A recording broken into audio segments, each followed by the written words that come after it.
Hi, my name is Dr. Joy Barnes Johnson. I am a STEM and racial literacy educator. Hi, everybody. I am Lamar Timmons Long. I'm an English teacher in New York City, as well as a professor of education at Pace University. A lot of my work stems in, of course, amplifying voices of Black, Indigenous people of color, amplifying women, Black women in particular, racial linguistics, and making sure Black children have a good space to be themselves. Okay, so I didn't know he was going to do all of that. So I will just simply say, I'm Black, be Black, don't talk back. And I enjoy teaching high school and adults at Morgan State University, as well as in my community where I work Monday through Friday, 180 days a week. 180 days a year. Yeah, y'all know what I meant. So we're here today to present, so not even present, but to have this conversation. I think a lot of times in PDs, it's always filled with PowerPoint and slideshows, and we wanted to model authentic conversation around topics centering Black educators, educators of color, and children of color. And so this is not going to look like the traditional PD, right? But we are going to drop gems to help anyone watching be their best selves for their students. And we hope that you walk away with something fresh and new and something that sparks your heart even more so that you can go forth and do great things for our kids. And finally, I think it's important for you to know that we are together in our home, but we have been safely vaccinated, and we even still are respecting COVID protocols, spacing ourselves apart with the intent to share and be physically distant while we are socially together, recognizing that we need to appropriately describe with appropriate language what's happening right now. Right now, we need to be socially close in order to fight the good fight. The good fight. Mm-hmm. And so we hope to talk a little bit about all of the random things that are in our home and reasons why we wanted to be together today. Absolutely. All right. So welcome to our session. So, y'all have been asked to talk about from going tragic to magic. What does that look like? Whew. A bit of context. Dr. Joy, Auntie Joy, and I always have these conversations about going from tragic to magic, especially with what's currently happening in the current pandemic and how people of color have experienced so much tragedy throughout this last year alone. But yet we are Black people of color are always in this space while we're dealing with hard times, while we're dealing with tragedy. We always find ways to liberate each other and pull out the magic in each other. And so we kind of wanted to have this conversation of what does it look like? What does it take? What does it mean to go from tragic to magic? You know the hashtags Black Girl Magic and Black Boy Joy, and how have we been experiencing that throughout this pandemic, and then how does this also look like with our students as well?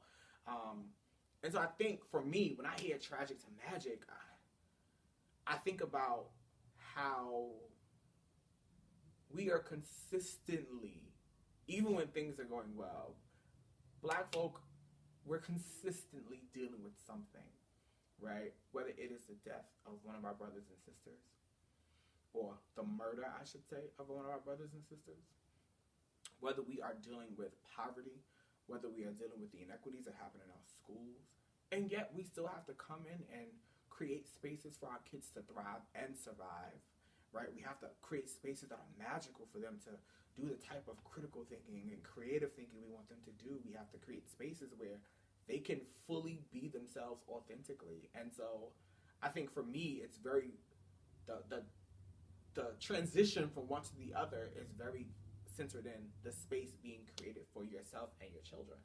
Absolutely. And I mean, I'm borrowing from something I heard Ruha Benjamin say in conversation about this time. And she was describing how we go from being the tragic Negro, let's say the child that's been murdered and calls for his mother, to the magic Negro, let's say the Capitol police officer who very intentionally averted harm to people who do not fully, who do not fully represent him or us, right. But this narrative that's so deeply embedded in our pain, in our trauma, and in stereotypical representations of us. Right. And so it's like, wait a minute, we need to go beyond other people's gaze. And so how do we do that? And I think it's really important that we tap into, we as Black educators tap into what we know is keeping us. And so it's like our language, the parts of us that are 100% blackity black, right? Like it, you have no idea. When I think back to when did I know that I was magical?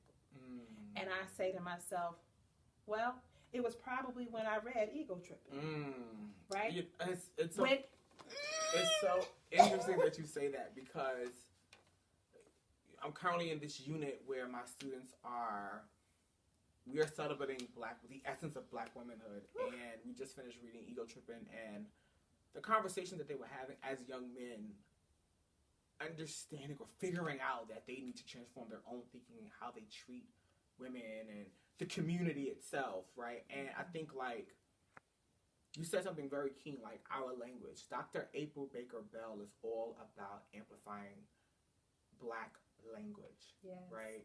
And understanding that our language has the syntax, the grammar, everything that you would need in order to speak this British English that they wanted us to speak so much, right?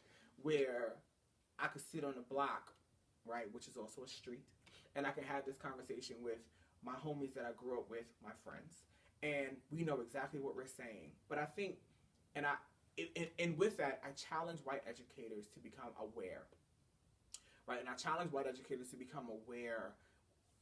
I'm not asking you to be fully indebted in Black culture and Latinx culture and indigenous culture.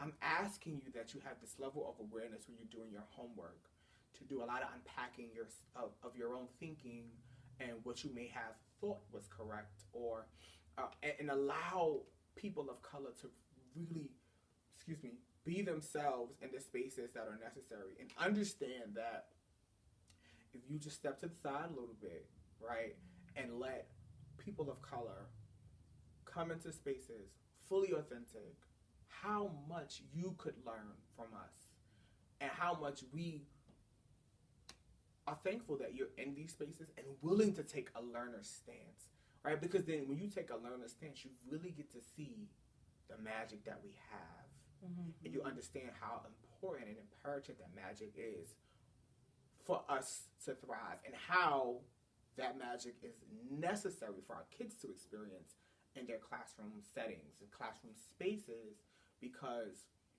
when they walk away from us, when they graduate and they go on, we want to make sure that they're fully ready to be this global citizen of society, and that they understand that their work, their culture is centered in everything that we do. But wait, Lamar. All right, so you were reading Octavia Butler. Yes, last summer. Yeah.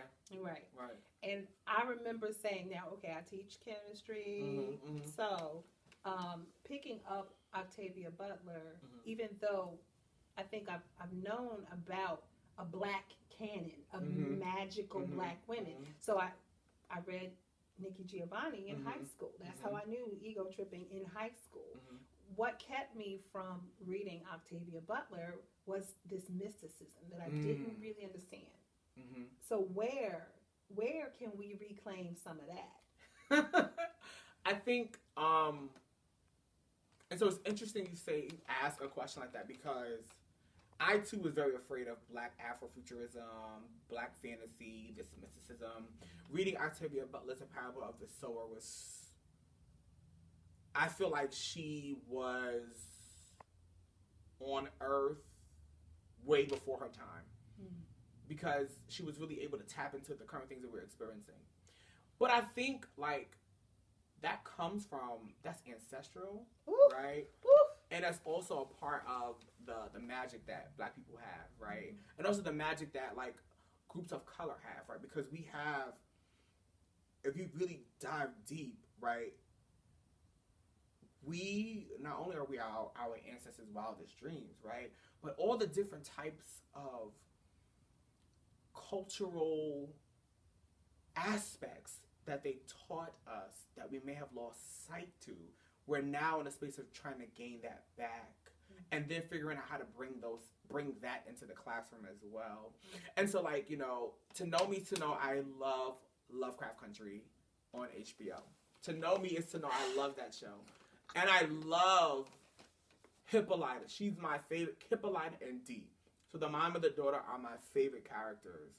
And I think what really sparked my love for this again was watching them and seeing their journey as mother and daughter, but as a Black woman and a young Black woman, right?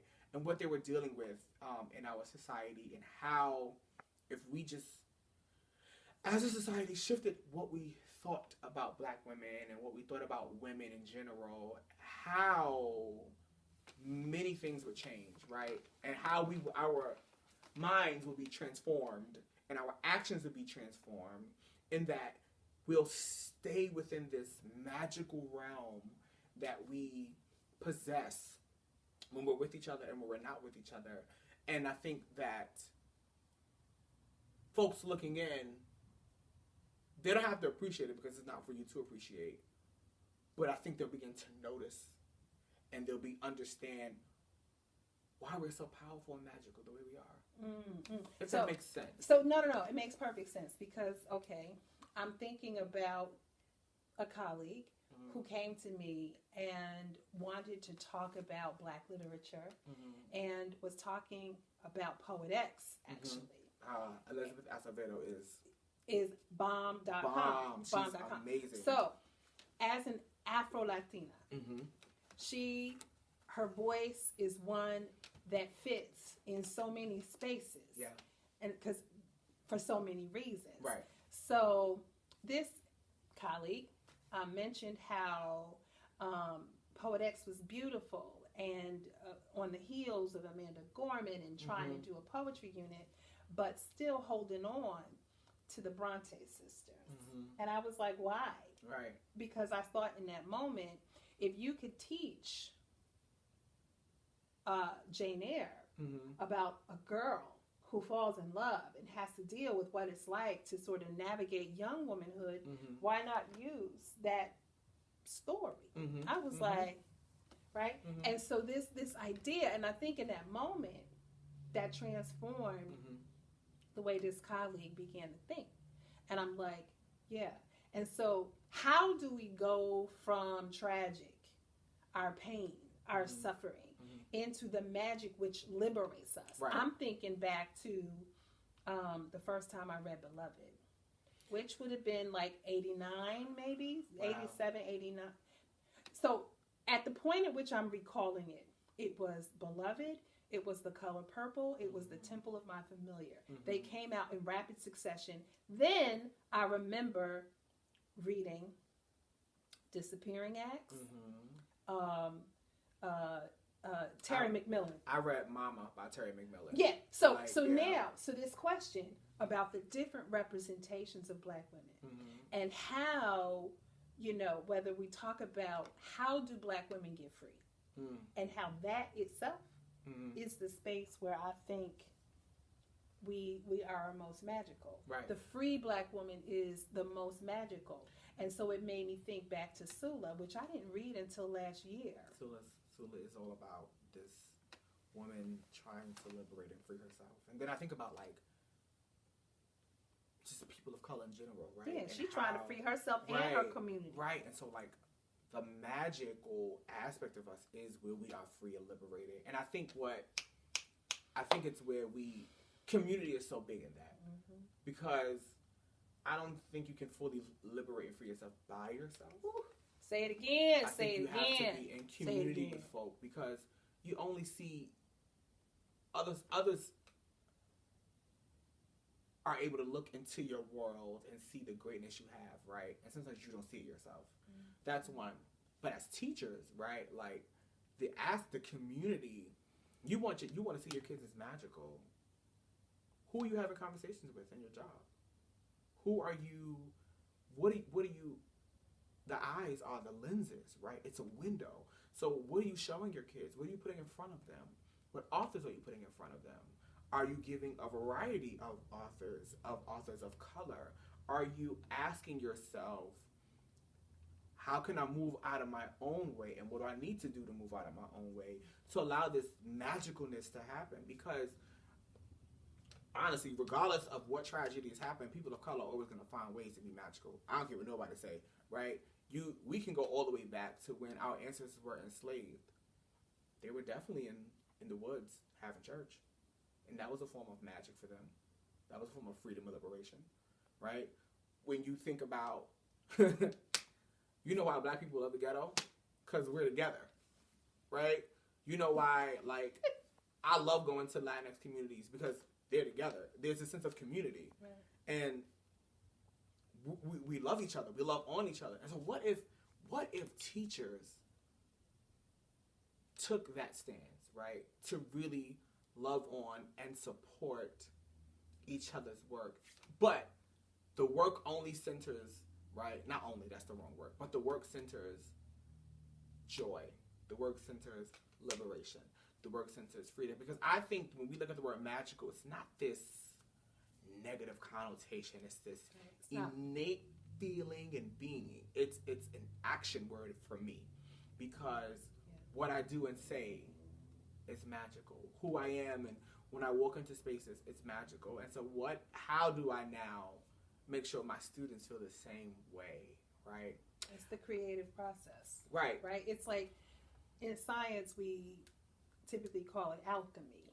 That which you're able to take one thing and add a little something and turn it into something else, knowing the truth of that thing, but also having people who get to look at it, say, oh, wait, and wonder, is this gold? It looks kind of like something else, right? So the idea of linguistic alchemy. And, you know, when you say that, I think about, like, language, right? Linguistics is nothing but language, right? But the idea of taking the time to understand and embrace other languages that are not the norm, right? But we've been speaking this language for years, right?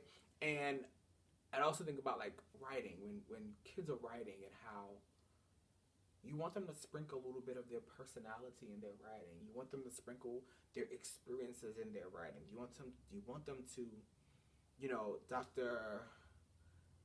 Rudy Sims Bishop, you know, she has a concept of mirrors, windows, and glass sliding doors. And I think of that, right? You want them to have this mirror up, but you also want that window, and you want the glass sliding door, because you want them to have access to another world that is very different. Because then they get to see, we're so different, yet we're so similar at the same time. Or we're so different, but that's okay, right? And the beauty and magic in that, right, is that I love some of the people that's so different from me. Because I want you to know, and I really, like, challenge white educators to, like, what are you doing to free yourself? What are you doing to free yourself out of the day in and day out of what it is to be an educator? What are you doing to really allow yourself to do whatever unlearning you need to do? Who are you talking to? What kind of conversations are you having? Right? How are you allowing yourself to say, forget all that I've learned, right? Forget what's behind me and let me move forward, right? How do you do that? Because I feel like as people of color, that's all we do. All we do is move forward, right? We want to help our kids understand that. Let's move forward. right? Let's not forget what we learned, but let's keep the learning going. Let's allow each other to pull out the magic in each other, right? Because I think about oh my God, what was it? I think about Hippolyta from Lovecraft, and I think about, I can't think of her, Lauren from The Parable of the Sower. Okay. And I think about what they needed to do to be liberated, and how scary sometimes it is to go into the space to find this magical liberation that we all need to fully be free. But what does that take, and how does that look like in a classroom as well? Well, so you mentioned Rudine Bishop, and I think about Debbie Reese and this other sort of extension that I've been thinking about as it applies to Black folk. So if you talk about BIPOC, you talk about Black, Indigenous, and other people of color.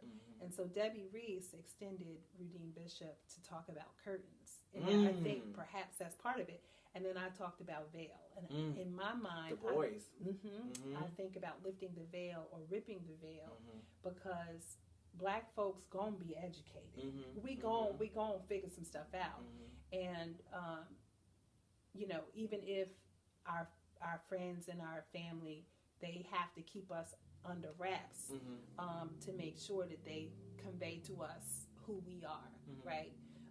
And then the curtain perspective, it's like Indigenous people get burned all the time because they open up and then they find themselves exploited. They find themselves manipulated. Their stories told by voices who really have no good intention toward them. Telling the story. Telling the accuracy of the story. Exactly. Sort of shading it in colonialism and a whole bunch of nonsense. Right. So I said all that to say, when I think about 2020, 2021 school year in particular, and I think about Black educators and our role in protecting our children, whether they are in school or online, right? That we say, listen, there are reasons why these children are not here. And for some of them, there is safety in not being here. And not being in the building. And post-pandemic, if what you're going to do is reproduce the nonsense that you had before, and so it brings it back to this place, right? So to this tragedy, right? Back to the tragedy. Right. And so, like, you know, how are systems of education that need to be dismantled? How are they really rethinking? Yep. Right. Yep. Are we centering the students? Yeah. So so that makes me think of this wonderful collection of books. So, like, because I think when I first got Black Futures, I was like, what's beautiful, so if you didn't see it, look at this beautiful list of people. These are contributors. Yeah. They're like regular, everyday folk. For like, I'm getting ready to tell you what I think needs to be. Right. And like, any page that you open to, there is this creative presence. And sort of like, it's these people telling their story as a collective. Back to your point. How do we go from tragic to magic? Number one, we write, we tell our story, and we do it in a way that's authentic to who we are. So this... And may I add... Go ahead. Right, that the voices are not going to be the same, and neither are the experiences. And they don't have to. But there is a common thread throughout it, right? I think of like when you're like making a quilt. You know, our grandmamas would make quilts, right? And the quilt would be so many different colors and patches and represent so many different things, but the one thing that it did look was unity, right? Unifying together, right? And I think about, you know, people of color, we know we live and breathe these terms: unity, collective, community. That is because we understand we make it together, right?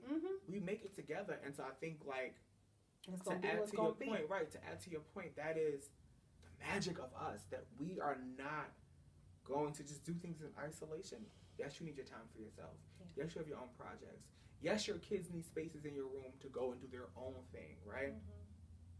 But when we come back, man, like the conversation, because what we're doing right now is just having discourse, right? And talking about this concept of tragic to magic, right? And we want our kids to get to the place, because we're not even get to, they already have it, where they can have this discourse from each other, because I'm learning from you in this conversation, and hopefully after something where you've learned something as well, right?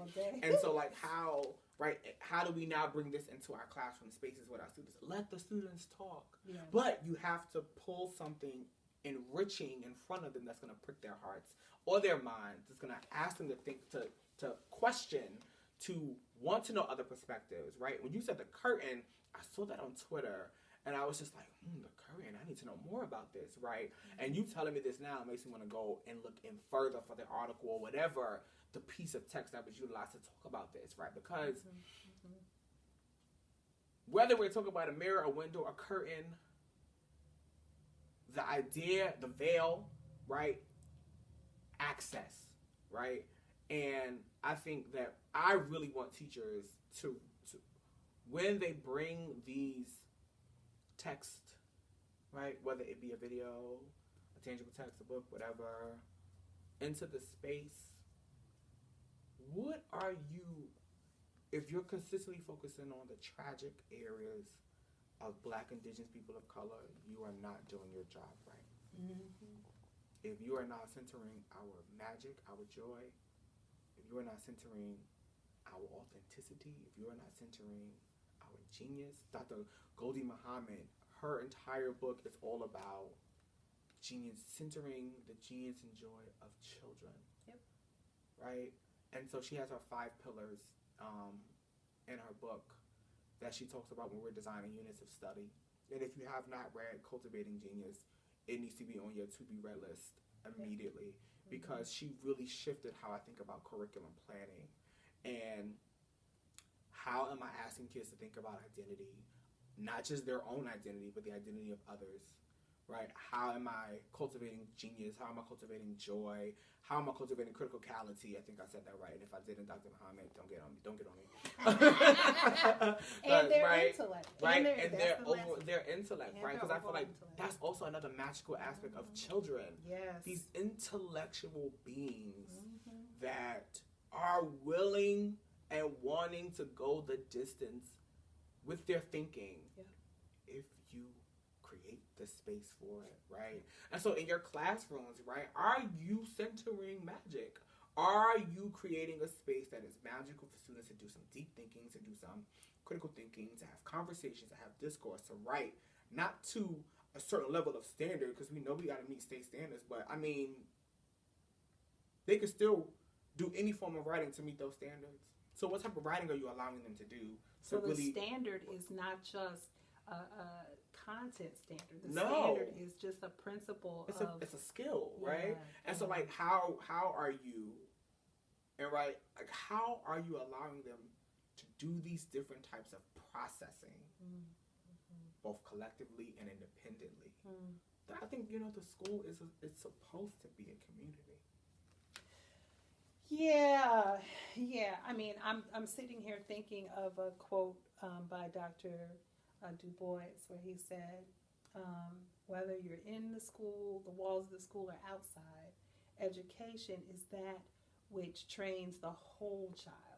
And so it's like, it's tragic if we only train a child to function in a white society. Right. It's tragic if we only force children to go to school so that they can be complicit with our laws as adults. Right. It's tragic to think about training child only to be workers. Right. Or to pass a state exam. Right. And I think about Dr. Cornel West did a video on YouTube where he talks about what education really is. And he was like, learning and educating are 2 different things. Absolutely. Right? And so like, it's tragic to have a space where kids are just learning and not really being educated, because education is tied to freedom. Right? And so you have this idea where, but you got to think about, how are people of color typically free? Not typically. What are ways in which we're free? The arts. Right? And so, right, painting, and dance, and building, and sculpting, right? And like, he was like that. is where you capture the minds of kids. Yes. When he was given this like 1 minute and 57-second like conversation around education, he was like, if everything is just tied to them having to learn, then you're not educating them. Mm-hmm. But if you tie educating them to the arts where they get to move their bodies and use their hands and use their minds, then kids are now being educated, and then kids can think for themselves and be free at the same time. That our freedom is tied to the magicalness that we possess, right? And I really, really want teachers to understand that, right? Yeah. But understand that journey, I can't do by myself. I have to do it with colleagues like Dr. Joy. All right, so I think that's the perfect way for us to start to sort of decide, how do we help listeners? Like what can we share with them now that we think will allow their classrooms, be it between now and the end of the school year or just start fresh? Right. How can we help them rethink the experience of Black children, of brown children in their classrooms, so that it stops being this painful, traumatic, oh my God, I hate this place. Not only for the children, but also for the educator, right? Yeah. So let's talk about that. Oh, okay. So I really think, like, as educators, right, I hope that we know this, right? Like, our training does never stop when we get that degree or the license. And that as an educator, you are consistently a learner for me, I'm a learner until I close my eyes and I don't wake up anymore. Until, like, what are you reading? Right? What are you reading? Okay, so yeah, I'm gonna be reading. What are you this reading, one. right? Like, because our videographer gave this one to me, and I saw it, and she was like, oh, and so here, this is what she has underlined that I want to just share this. She says, while we know that colorism refers to discrimination based on skin color, and that it disadvantages dark-skinned people while privileging those with lighter skin, it is about more than just beauty aesthetics. Having darker skin is linked to lower job prospects, difficulty getting promoted into high-level positions, lower marriage rates, higher rates of arrest, and longer prison terms. As a society, we tend to erase dark-skinned people and even punish them for existing. Now, this is in hood feminism. Right. This is something that I could use in my racial literacy class. This is something I could use in my chemistry class when I'm doing a unit on sustainable development. This is something that I can use pretty much every day. See, even for me, like, as an English teacher, right, like, if I want to talk about womanhood, if I want to talk about colorism, if I'm reading, oh my God, what was that book? Oh my God, if I'm reading Sula, right? This connects to Sula for what Toni Morrison, right? Yes, if we're doing the boys' work, right? Because I do the boys' work every year, right? Oh my God, what is the name of it? The Talented 10th? What? No, my mind's going blank. Souls of Black Folk? Yes. Excuse me.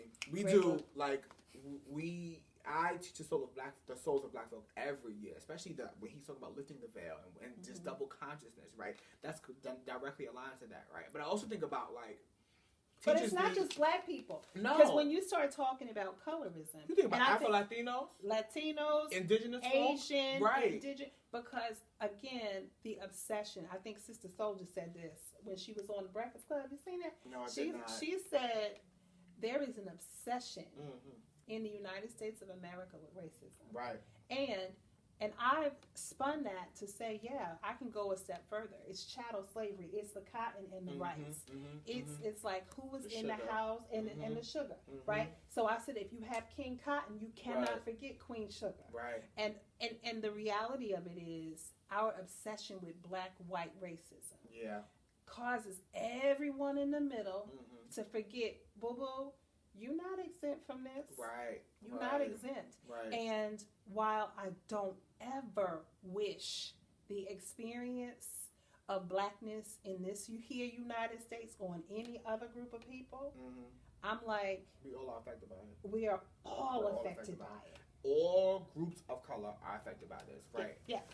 It's to me, that's that Black tragic, Yeah. right? Because I think it is equally tragic that groups outside of Black folk fail to realize whiteness and white supremacy and close proximity to whiteness. And I'm gonna go a step further. A mentor of mine said this to me, and then I'm gonna share some books. A mentor of mine said this to me. You know, sometimes he gets very annoyed with the word supremacy because white folks feel they're supreme, but they're really not, right? But they've created systems and spaces where they can think that they are, right? But they're, I know I'm saying it wrong, so forgive me, but she was like, no, he was like that. His professor said white thievery because they stole so much, and they consistently steal so much from indigenous communities, from Black communities, from Latinx communities, from Asian communities. And so I think if that's folks of color and right, that's the stick a flag in it. But see, and that's that idea, because you're 100% correct. The idea also is tied to religion, where white skin and proximity to whiteness allows you to excuse your bad behavior as the devil made me do it. Flip Wilson said that. You remember that? I do. Yeah. And so that's oftentimes Desiree. But the devil made me do it. Was it Desiree? I don't know. That's but a whatever, show I ain't watched. Whatever. But you know, I just have to say I appreciate you so much because you got me watching Insecure, which I really. She amplifies all types of BIPOC folk. But see, but that's it. Right. She took it all in and put us all together. And it's just like she understands collective. And so, you know, I think as educators, right, like what we feed our own mind, will feed our students' minds, right? And so, right, if you're not reading books to cultivate your mind, you're not transforming and you're stuck within tragedy. And so literature allows us to be magical because it takes us to worlds and puts experiences in front of our faces that we may not think of or that we have to relearn about. Abolitionist Teaching Network by Bettina Love. Yes. Right? Her book. I know I said We Want to wrong. Do More Than Survive. That's what it is, right? Yes. We want to do more than survive. Goldie Muhammad's Cultivating Genius, right? You have Matthew K's Not Fire, but Light. You have Lorena Herman. She wrote a book about the Anti-Racist Teacher Workbook to really help you unpack different ways you can facilitate learning for your students in your classroom. And she has a teacher's plan book. Yeah, that workbook. Yeah, like that actually life changing. It gives you day steps. Gives you steps and steps. options. Yeah. For so she's another person to like look up on. Being the Change by Sarah Ahmed. Oh my God! You took the words out of my mouth. Because I'm not a middle school teacher, but that stuff can be utilized in high school though, right? And I think that like she's so big on teaching how to be compassionate to others that may not be like you. It may be a little bit different. And so I think how we really allow ourselves to move from tragic to magic is that we really take the moment to break down what we've learned. We take time to relearn our lives. We take time to cultivate our own inner being. We take time to read. We take time to watch. I mean, I have been listening to so many podcasts. Still Processing is one of my favorite podcasts as it discusses issues facing race in America, right? I have been listening to a podcast by Questlove as he amplifies music, right? What? And so we have to think about podcasts. We have to think about videos, films, literature to feed yourself, but also to feed your kids. Yeah, it's because like an invitation. When we begin to, when the classroom really is a reflection of the kids in front of you, or it is a reflection of the real global world, I think that's when we get to really move from tragic to magic. We get to now move from this place of just seeing folks of color in oppressed spaces to seeing them being free and liberated. And it's emotional work too. Yeah. It taps into your emotions. It taps into your heart, because it's a lot of heart work.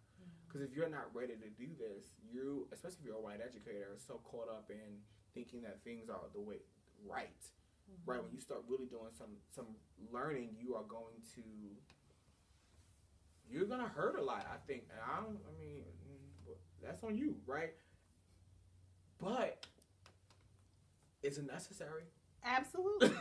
And Absolutely. I think, like, the same way we love our kids to have, like, progressive struggles, right? Where they are like, this is so difficult, but you got this, though.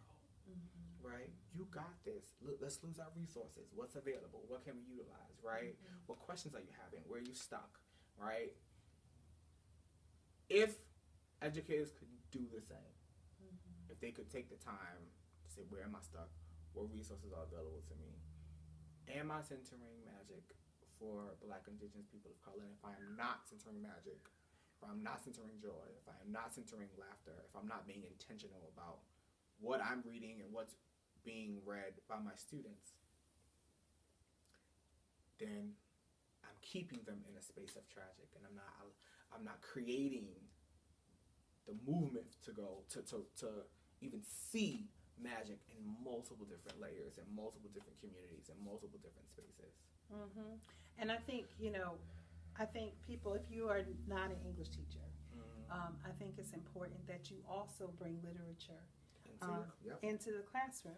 Every person, because literature is a mechanism for communicating and telling a story. And so even if you're not teaching English or not teaching how to write, the more you know how to read and communicate ideas so that everyone can access it and see themselves in that story, I think the better. And so as a science teacher, I embrace the idea that I bring children's stories. I think I get that from Kim Parker. Oh, God. When she first started talking about children's stories with I Am Everything Good, which, I have one child, and he is my sunshine.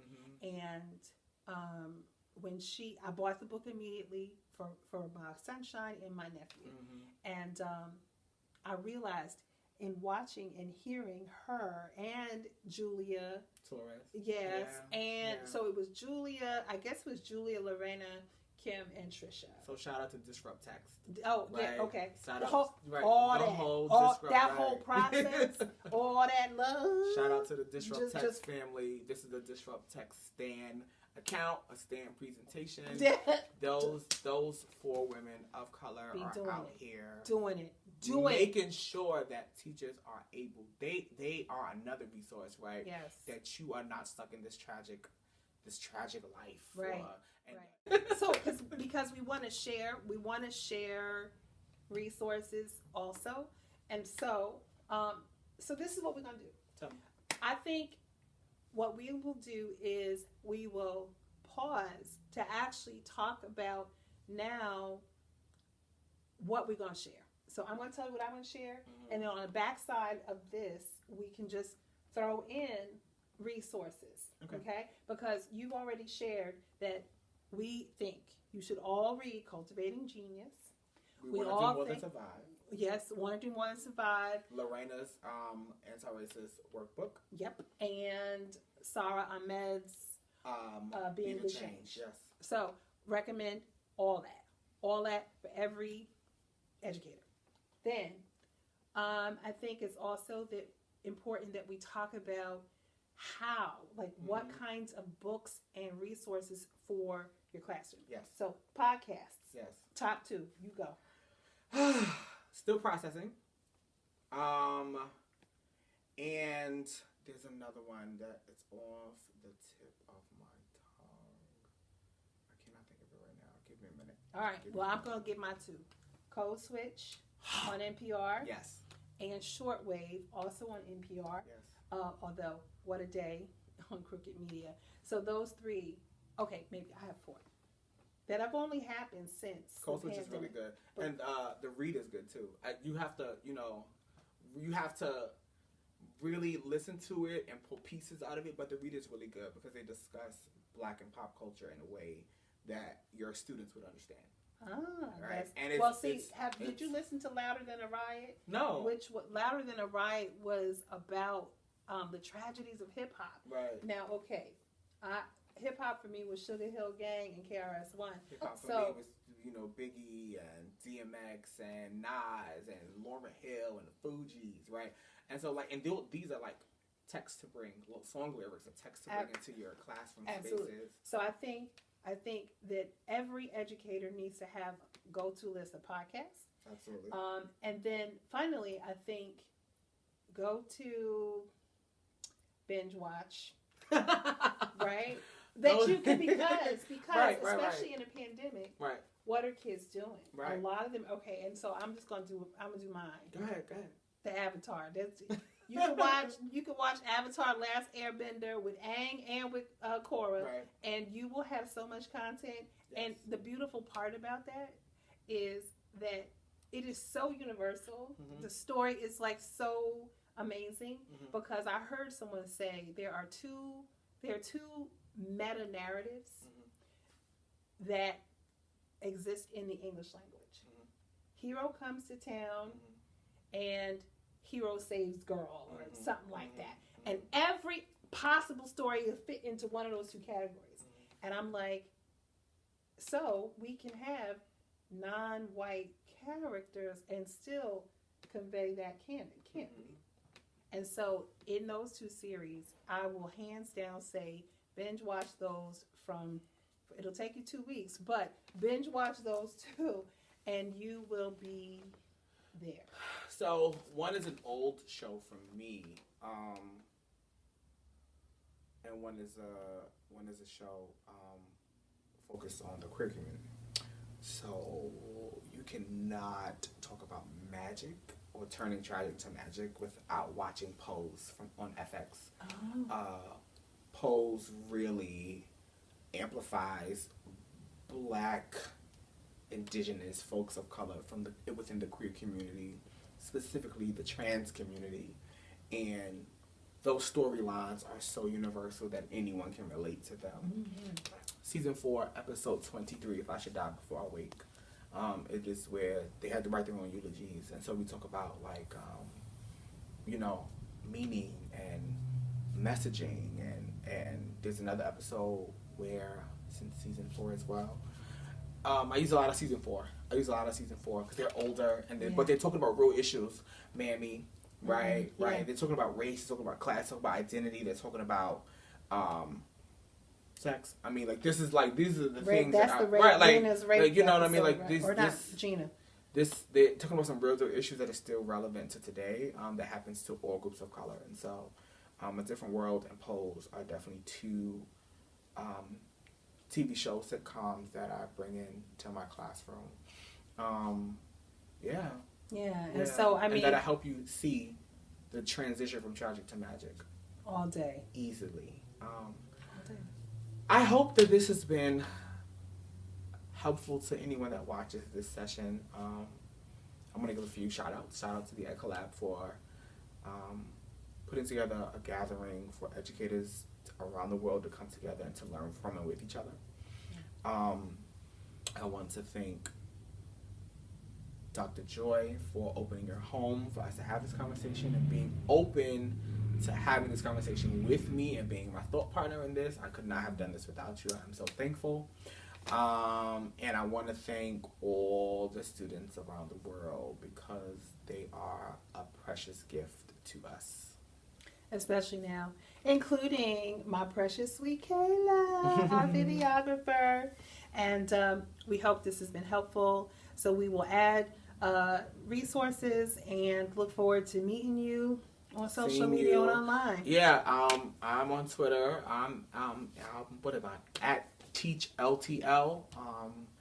We can communicate there as well. Absolutely. All right.